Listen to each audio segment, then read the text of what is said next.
Today we'll be discussing about the topic in the Bible: worship God in spirit and in truth. Worship God in spirit and in truth. And our text this morning is taken from the book of John, chapter 4, verse 30 to 26. So firstly, I'll be starting from the word worship. What's the meaning of worship? What do we know about worship? Worship is meant to be a divine encounter. Worship is meant to be what? A divine encounter. It is expectant to be a moment of connection between God and his redeemed people. It is expectant to be a connection between God and his redeemed people. Worship is a fundamental aspect of a Christian life. It is a way to express our love and gratitude and adoration to God. However, worship is not just about singing or attending church service. Like I said, now worship is a process of communicating. It's a connection between man and God. Between man and God. Nowadays, in our today generation, many people believe that just going to church is worship. Attending church service is worship without doing it genuinely. But yes, know that worship is a connection. It's a communication between God and the Father. And worship is supposed to be done genuinely. True worship involves more than our physical presence or external action. True worship, it involves more than our physical appearance in church, whether attending service always without doing it genuinely. True worship is more than that. It's more than that. It requires a deeper level of commitment and sincerity. True worship it requires a deep level of commitment. Without commitment, many people claim to be worshiping God without adding commitment, without no sincerity in it. So as a believer, we must worship God in truth and spirit by adding commitment. So in our today's text, we can see that Jesus had an encounter with a Samaritan woman, in which she was asking Jesus the most acceptable place of worship. But Jesus did not have the most acceptable way of worship. The most acceptable place of worship. Jesus said that what matter is what is in mind, the spirit, worshiping God in truth and in spirit. Either you're in the church or in the mountain, anywhere. What matters is your mind. Is it connected with the Father?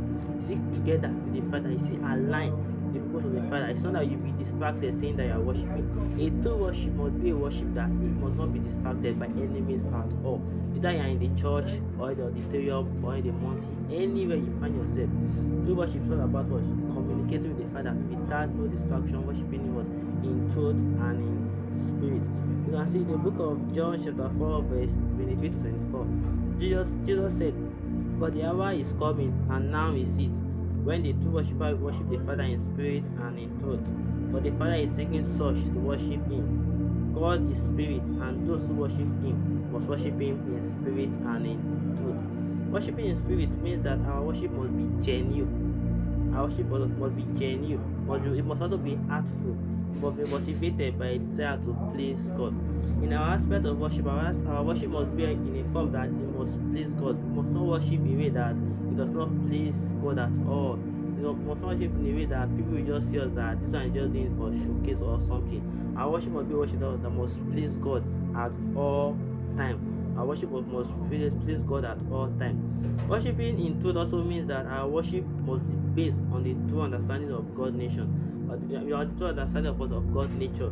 Many people does not understand the nature of God. People just go ahead and worship without understanding the true nature of God. We must understand the character and the word of God. And one of the character of true worship is that is humility. We must show ourselves humble, just as Christ was humble. We must show ourselves humble. We must be humble. We must be sincerity. We must be obedient to God's word, and we must show gratitude. Without gratitude, without humble, without sincerity, all of this, our worship to God does not matter. So we must show a heart of sincerity when offering to worship to the Father, a heart of sincerity. Worshiping God in spirit and in truth is not just a matter of attending church service or singing song. It involves deep commitment. It involves deep commitment to a life that honors God. We must live a life that honors God. In the year 2025, our life must be a life that honors God in every aspect. We must live a life that when someone sees us, when people see us, they say, "Oh, this is Christ-like. This is Christ-like." We must live a life that honors God at any place, whether anywhere, whether we are in the work, in school, anywhere.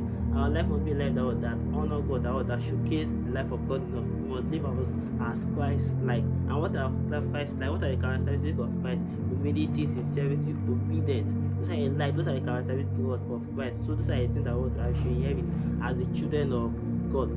As we worship God today, let us remember that He is seeking true worship. God seek our true worship. God does not seek any other worship. God seek our true worship, and we must worship God in truth and spirit.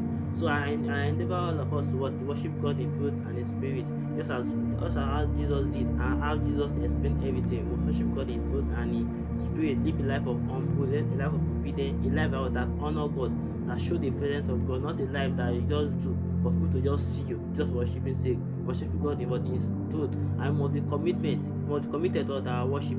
Our worship must always be committed to the Father. We must always be committed to the Father. Let our worship be directed to God and God alone, not any other man. As we watch, may Lord bless and help us in Jesus' name. Amen. So thank you so much for watching this video with us. God bless you. Please, I still remain peaceful. Peace. Bye for now.